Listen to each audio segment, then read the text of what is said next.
Kita tunduk kepala dan berdoa. Bapa, di dalam nama Yesus Kristus, namamu ditinggikan, namamu diagungkan, Engkau Tuhan dan Juru Selamat kekasih jiwa kami yang hidup. Sebentar kami rindu mendengarkan sabdamu, kami rindu mendengarkan kebenaran suaramu yang senantiasa memberikan kami kekuatan, memberikan kami iman untuk kami terus mempercayai Yesus sebagai Tuhan dan Juru Selamat kami yang hidup. Terpujilah Engkau Tuhan kekal selama-lamanya, firman kehidupan bagi kami. Haleluya. Amin. Bapak Ibu Saudara yang dikasihi oleh Tuhan, pada malam hari ini kita rindu belajar firman Tuhan di dalam 1 Petrus pasalnya yang kelima, di ayatnya yang ke-7. 1 Petrus pasal 5 ayat yang ke-7, demikian sabda Tuhan, serahkanlah segala kekhawatiranmu kepadanya, sebab ia yang memelihara kamu. Judul renungan malam hari ini adalah serahkan khawatirmu. Bapak Ibu Saudara yang dikasihi Tuhan, sebetulnya ini menjadi prosedur yang sangat khusus ya dari kehidupan orang percaya untuk mengalami pemeliharaan Tuhan ya. Tidak ada prosedur yang lain untuk mengalami suatu pemeliharaan daripada Tuhan ya. Hanya dengan mau menyerahkan segala kekhawatiran kita kepada Tuhan. Di poin yang pertama tentu kita akan belajar tentang kata ini ya. Serahkan khawatirmu. Saudaraku, menyerah dengan menyerahkan adalah dua hal yang berbeda ya. Ketika saudara menyerah, tentu ini berbeda pemahamannya dengan ketika saudara menyerahkan ya. Tapi yang menjadi menarik adalah di ayat ini dikatakan serahkanlah. Ya, ini kita sedang belajar tentang bagaimana menyerahkan kekhawatiran kita kepada Tuhan. Kalau kita menyerahkan kekhawatiran berarti mencakup seluruh aspek apa yang menjadi kekhawatiran kita. Mencakup seluruh aspek ya kehidupan kita yang menyangkut, yang menyinggung kata kekhawatiran. Ya, hampir setiap manusia, hampir semua kita manusia itu mengalami yang namanya kekhawatiran. Nah, bagaimana kita kemudian menyikapi ketika kekhawatiran itu menjadi begitu mendominasi kehidupan kita? Ini tentu berbahaya. Ini tentu tidak boleh. Sehingga Alkitab harus mengingatkan, Rasul Petrus harus menuliskan di dalam suratnya ini, yaitu bagaimana orang percaya Tuhan di hari-hari terakhir ya untuk bisa mengalami pemeliharaan Tuhan. Pemeliharaan Tuhan itu sempurna di dalam firman Allah. Namun mengapa seringkali kesempurnaan pemeliharaan itu menjadi tidak terjadi dalam hidup orang percaya? Karena ada kekhawatiran. Karena kekhawatiran ini persoalannya yang membuat kemudian orang percaya tidak bisa mengalami pemeliharaan Tuhan. Maintenance-nya Tuhan ini dahsyat, ajaib, beda dengan dunia. Kerjakan dalam mengadakan pemeliharaan terhadap segala sesuatu. Tapi yang dikerjakan Kristus lewat korban penebusannya, lewat kematian dan kebangkitan itu sempurna, memberikan kehidupan, memberikan kepastian hidup di dalam pemeliharaan. Petrus mengingatkan di sini. Ya, Petrus bilang seperti itu karena Petrus pernah diajar oleh Tuhan Yesus Kristus ya. Sehingga ketika Yesus sudah tidak ada dalam tubuh jasmani, pelajaran ini menjadi sangat penting buat Rasul Petrus. Sehingga berulang-ulang Yesus mengatakan dalam pengajaran-pengajaran sih ada yang paling fenomenal itu kita lihat di dalam Injil Matius pasal yang ke-6. Kita lihat ini menjadi pelajaran yang paling fenomenal ya. Kenapa saya katakan fenomena? Selalu yang sifatnya fenomena itu karena berulang-ulang terjadi ya. Seperti fenomena alam, gunung meletus itu fenomena karena terjadi berulang-ulang. Dan kalau saya sebut ini sebagai sebuah fenomena teologi ya, kekhawatiran mencakup aspek rohani, kekhawatiran menyinggung soal hal yang rohani, mengancam hal yang rohani, bukan ini sebuah fenomena yang terus terjadi dan ini membahayakan. Sehingga Yesus dalam pengajarannya mengatakan di dalam Injil Matius pasal 6 ini kita akan awali di poin yang pertama, bagaimana kita bisa mengambil tindakan menyerahkan segala kekhawatiran. Kalau kita berani menyerahkan segala kekhawatiran, berarti kita berani menyerahkan seluruhnya dalam kehidupan kita. Bukan cuma kekhawatirannya, tapi apa yang menyangkut kekhawatiran itu sendiri. Apa yang membuat kita menjadi khawatir, tentang apa kita khawatir. Ini yang mau kita pelajari. Mau nggak kita menyerahkan itu? Ini persoalannya. Karena banyak orang mau menyerahkan kekhawatiran, tapi tidak mau menyerahkan apa yang membuat itu khawatir. Baik. Dikatakan di sana di dalam Injil Matius pasal 6 ayat yang ke-25 itu berbicara hal kekhawatiran. Yesus sudah mengajar di sana. Dikatakan jangan kamu khawatir, ya. Jangan khawatir. Berulang-ulang Yesus sudah mengajar khawatir, jangan khawatir. Tapi faktanya tetap khawatir. Makanya Petrus harus menuliskan ini. Nanti saudara bisa baca itu, pelajari kembali. Saya sudah sering katakan dalam Injil Matius pasal 6, ya, yang paling menjadi populer itu tentang kekhawatiran di dalam Injil Matius pasal 6 ayat 25 sampai ayat yang ke 33, 34 itu, ya, jelas itu yang paling juga sangat menjadi ayat ayat 33 yang dikatakan, ya. Ya. Ayat 33, tetapi carilah dahulu kerajaan Allah dan kebenarannya, maka semuanya itu akan ditambahkan kepadamu. Pencarian terhadap kebenaran ini ya tidak akan berarti apa-apa kalau kita tidak mau menyerahkan kekhawatiran. Bahkan kalau kita terus khawatir, saya rasa pencarian terhadap kebenaran pun akan menjadi, ya, tidak akan berdampak, saya rasa. Ya, hanya sebuah pencarian saja. Baik, Bapak Ibu Saudara dikasih oleh Tuhan, mengapa kemudian ini harus diserahkan? Apa nggak ada cara lain selain menyerahkan kekhawatiran untuk mengalami pemeliharaan Tuhan?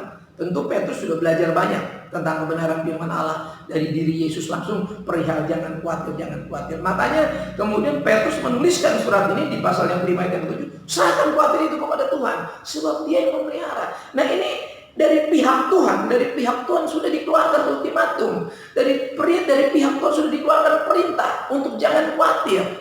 Tapi keputusan di tangan sidang pendengar sekalian, keputusan di tangan murid-murid Tuhan, keputusan di tangan jemaat Tuhan.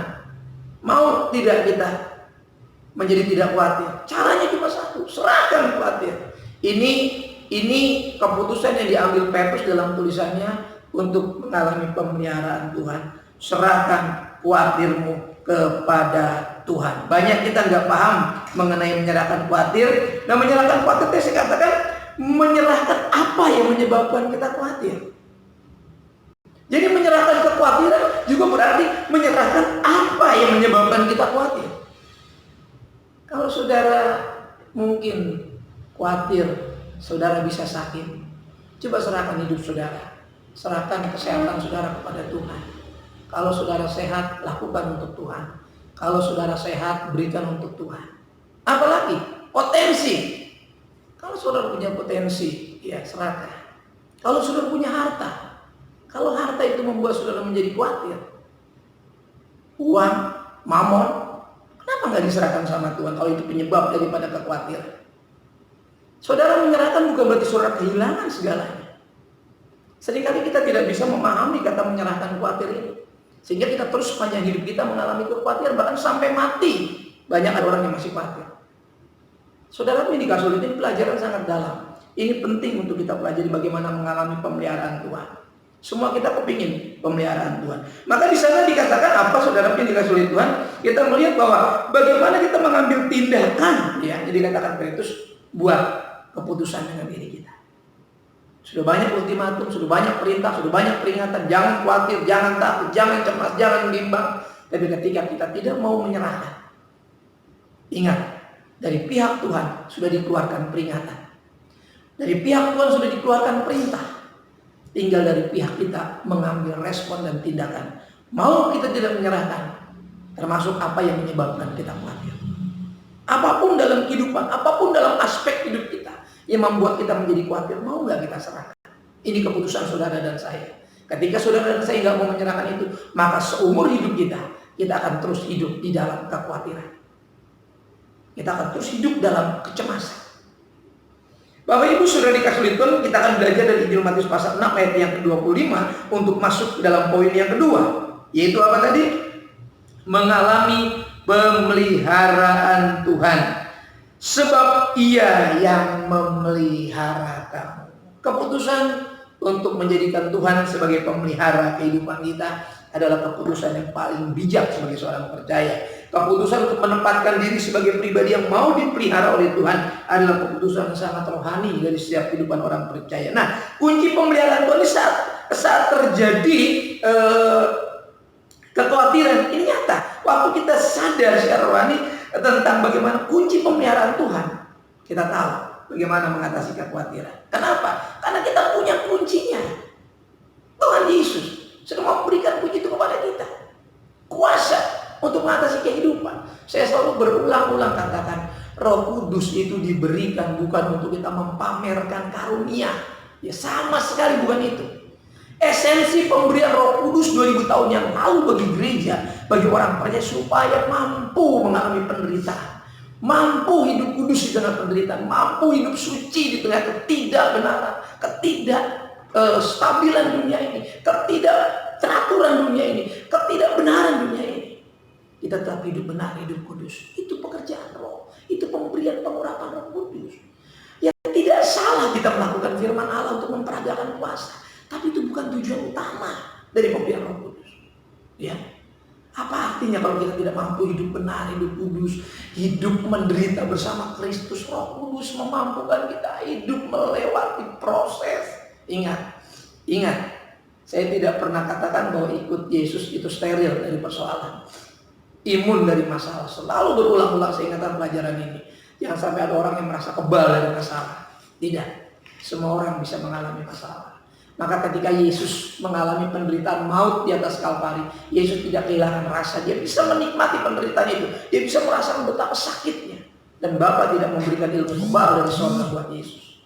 Bapa cuma mengirimkan malaikat untuk menopang dia, mampu untuk menghadapi penderitaan. Roh Kudus diberikan untuk kita juga cerdas bagaimana kita bereaksi ketika Tuhan katakan serahkan khawatirmu. Keputusan kita itu menentukan nasib hidup kita. Ingat, kita punya kehendak dalam diri kita. Kita tidak kehilangan esensi kehidupan kita ketika kita menjadi percaya. Kita bisa memutuskan mau kemana kita hari, mau bagaimana kita hari ini. Saudara, ini dikasih oleh Tuhan. Nah, ini kunci pemeliharaan Tuhan saat terjadi kekhawatiran. Serahkan rasa khawatir sungguh-sungguh kepada Tuhan. Ya, kita lihat di dalam Injil Matius tadi, ini prinsip yang pertama. Maka kita bisa memutuskan di sana. Ya ingat, saya katakan tadi keputusan dalam Injil Matius pasal 6 ayat 25 sampai 34 dikatakan di bagian awal, di tahap yang pertama ada prinsip-prinsip penyerahan diri harus kita pahami, yaitu hidup itu harus lebih penting dari makanan. Berpikir bahwa hidup itu lebih penting dari makanan, ini menjadi sangat rohani. Ketika kita berpikir hanya makanan, ya, kita salah menginterpretasikan daripada ayat ini. Maka kalau kita melihat hidup itu menjadi lebih penting daripada makanan, maka kita akan sungguh-sungguh menghargai kehidupan ini dengan hidup benar di hadapan Tuhan, hidup merespon setiap firman Tuhan. Tapi kalau kita tidak mengerti tentang hidup itu lebih penting daripada makanan, maka yang kita kejar adalah melulu soal urusan perut, melulu soal urusan makan. Ingat, itu penting, tapi itu bukan yang terpenting. Maka skala prioritas hidup dalam kekristenan adalah menempatkan yang terpenting di antara yang penting, menaruh yang terpenting di antara yang penting. Kemudian tubuh itu lebih penting daripada pakaian. Kalau yang kita kejar kemudian hanya pakaian jasmania, bukan tubuh rohania kita, maka Paulus mengatakan perhiasan orang percaya harus hal-hal yang rohani. Ya, bukan tidak boleh. Ingat, Alkitab tidak mengatakan tidak boleh. Bukan itu. Tapi kita harus tahu mana yang paling prinsip, mana yang tidak prinsip. Bukankah hidup itu lebih penting daripada makanan? Jadi pemahaman ini harus menjadi landasan kita untuk bertindak dalam menyerahkan kekhawatiran. Ini menjadi prinsip yang pertama dalam Injil Matius pasal 6. Dalam hal kita menyerahkan kekhawatiran. Maka kita akan masuk dalam prinsip yang kedua. Itu di ayat yang kemudian, pandanglah burung-burung di langit yang tidak menabur dan tidak menuai dan tidak mengumpul bekal dalam lumbung, namun diberi makan oleh Bapamu yang di surga. Bukan kamu jauh lebih burung-burung itu? Mengenai ayat ini kita jangan sampai kemudian salah menafsir bahwa kita akan menjalani seperti apa yang dikatakan Tuhan sebagai pembanding mengenai burung yang dikatakan tidak menabur. Tentu tidak. Orang Kristen diajar untuk menabur. Ya. Kemudian tidak menuai, orang Kristen pasti menuai. Orang Kristen juga pasti mengumpulkan. Tentu ini sebuah pembanding, saudaraku. Maka kita akan betul-betul mengerti dan tidak terjebak pada ayat 26 ini. Tuhan tidak hendak melecehkan kita. Tuhan tidak hendak menyamakan kita dengan burung. Tapi Tuhan mengajak kita mempunyai cara pandang yang berbeda. Coba lihat burung-burung, ya, yang tidak menabur, tidak menuai, tidak mengumpulkan, dipelihara.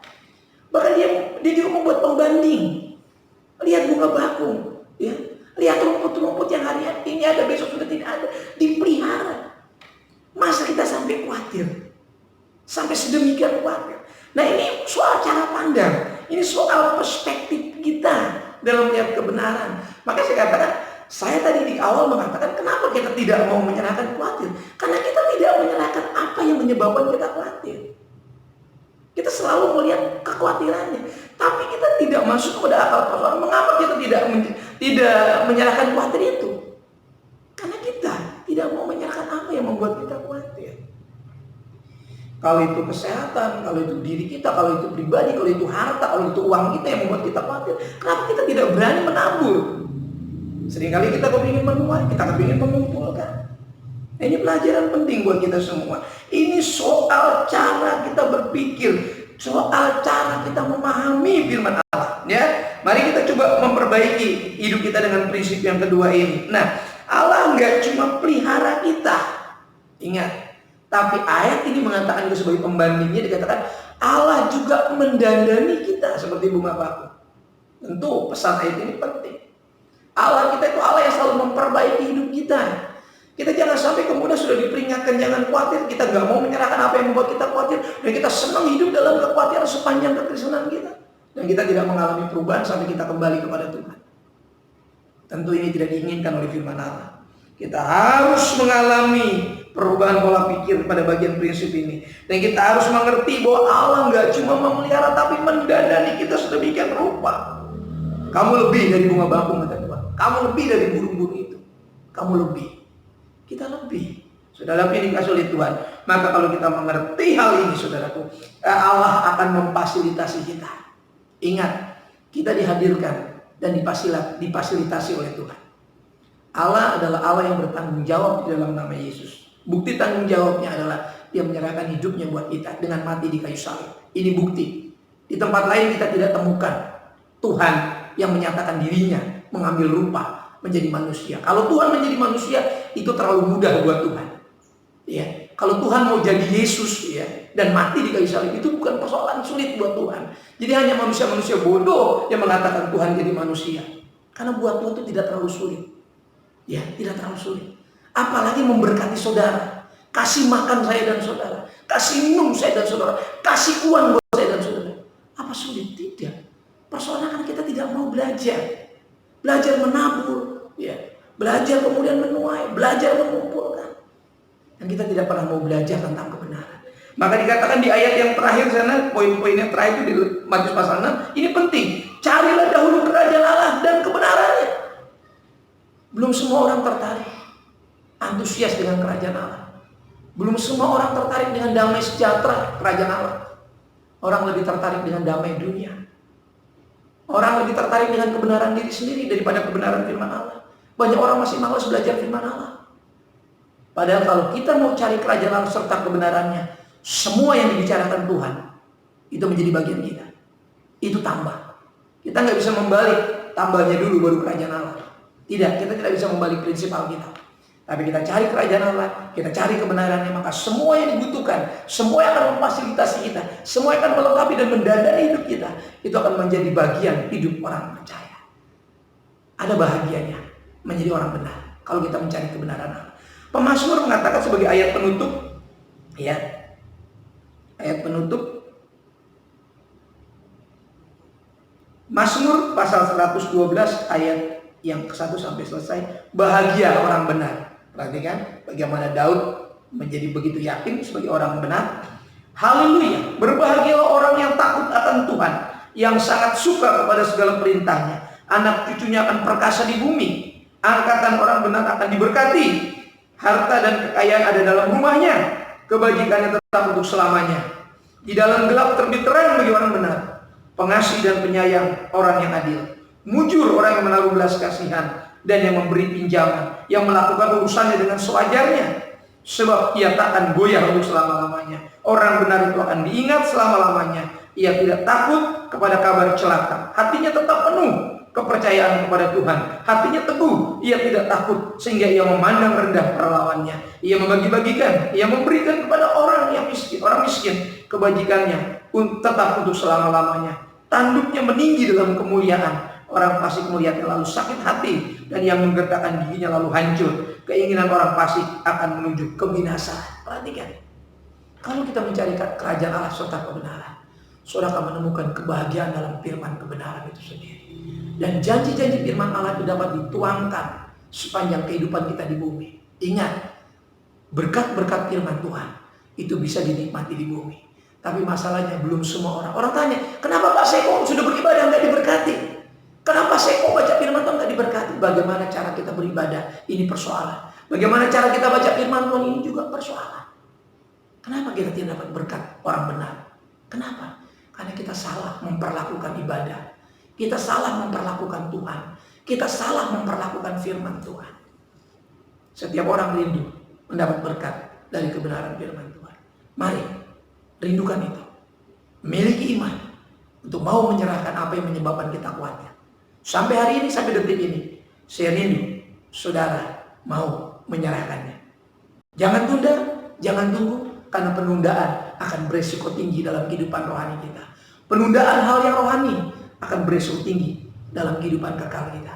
Tuhan mengasihi, kita tunduk kepala dan kita berdoa. Bapa, dalam nama Yesus Kristus, terima kasih buat firman-Mu yang telah mengajar kami bagaimana kami diajar untuk tidak khawatir dan kami diajar untuk mau menyerahkan kekhawatiran hidup kami. Dan yang paling esensi adalah mau menyerahkan apa yang membuat kami menjadi khawatir. Itu yang tahu adalah diri kami masing-masing. Apa yang membuat kami khawatir? Biar kami mau serahkan, kami belajar menyerahkan. Kalau itu memang menjadi tuntutan firman Tuhan, ajar kami untuk mau merelakannya supaya kami hidup tidak dalam kekhawatiran sepanjang masa-masa hidup kami yang singkat di bumi ini. Jadikan kami pribadi yang berbahagia karena kebenaran yang kami terima dari firman Allah. Karena kami dibenarkan oleh firman, karena kami percaya kami dikuduskan dalam kebenaran firman Tuhan. Kuduskan mereka dalam kebenaran.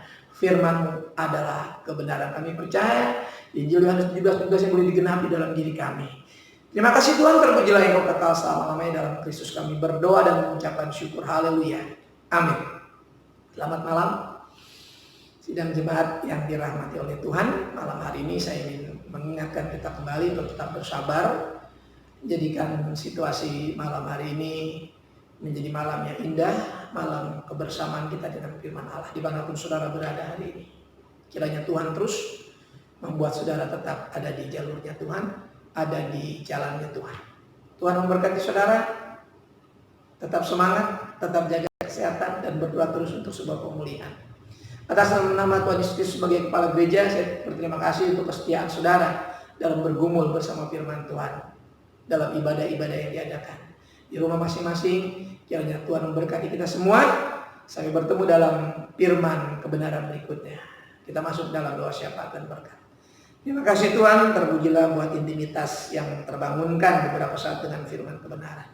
Kiranya firman memberkati kehidupan setiap pribadi, setiap rumah tangga, para suami, para istri, anak-anak semua, memberkati para lansia, para janda, duda, single parent, berkati mereka semua bidang-bidang kehidupan, bidang-bidang pekerjaan, apapun yang mereka geluti, baik berdagang, yang saat ini juga semua bidang-bidang kehidupan jemaat-Mu terkendala, bidang pekerjaan di perdagangan, di perbengkelan, di kendaraan, online, dan juga bekerja di perusahaan, yang bekerja masih masuk bekerja dan di rumah, perkuliahan dan pendidikan yang berlangsung di rumah, bahkan yang baru mulai merintis usaha namun terkendala, kami serahkan ke dalam tangan Tuhan. Juga perjodohan anak-anak kami serahkan ke dalam tangan Tuhan. Pendidikan, Tuhan menyelesaikan bidang-bidang pendidikan mereka sehingga mereka boleh lulus dan boleh bekerja sesuai dengan bidang disiplin ilmu yang mereka miliki. Jauhkan dari pemutusan hubungan kerja, tutup bungkus ladang pekerjaan posisi jabatan mereka.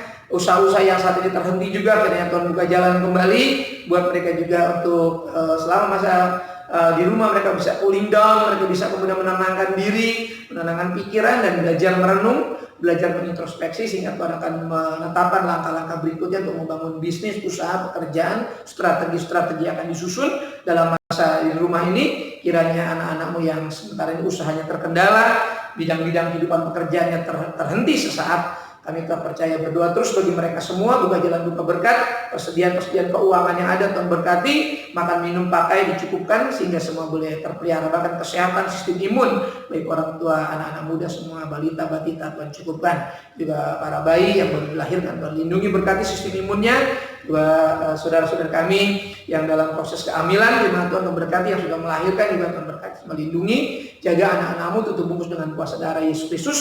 Tuhan pulihkan segera kesehatan mereka semua. Terima kasih. Sampai nanti juga yang bersalin boleh dalam keadaan aman, sehat, baik ibunya maupun bayinya. Terima kasih Tuhan, berkati kebutuhan-kebutuhan jemaat Tuhan, kebutuhan makan, minum, pakai, ekonomi, keuangan, kebendaan, harmonisasi hidup nikah, berikan kerukunan, keharmonisan.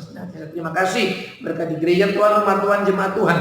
Program daripada gereja yang tertunda kami serahkan dalam tangan Tuhan, program organisasi baik BPD maupun BPN kami serahkan dalam tangan Tuhan, departemen, biro-biro yang ada kami serahkan dalam tangan Tuhan. Walaupun tertunda, kami percaya Tuhan akan menyelesaikan. Demikian kegiatan organisasi lokal di wilayah kami serahkan ke dalam tangan Tuhan. Menyerahkan juga anak-anak yang bekerja di tenaga medis sebagai perawat, sebagai dokter, khususnya jemaat Tuhan, artinya bekerja sebagai perawat untuk bungkus sistem imun mereka, apa yang mereka hirup, sentuh, makan, minum, pakai, sterilkan, pulang pergi senantiasa dengan selamat dengan perlindungan kuasa darah Yesus Kristus, baik yang pergi bekerja di rumah sakit maupun yang di rumah boleh terlindungi dengan kuat kuasa darah Yesus. Kami putuskan jalurnya dalam nama Yesus, hanya Yesus yang bisa memutuskan jalur penyebaran ini atas provinsi, atas kota kabupaten, atas kecamatan, atas kelurahan, atas RW, RT, atas lingkungan, atas masyarakat.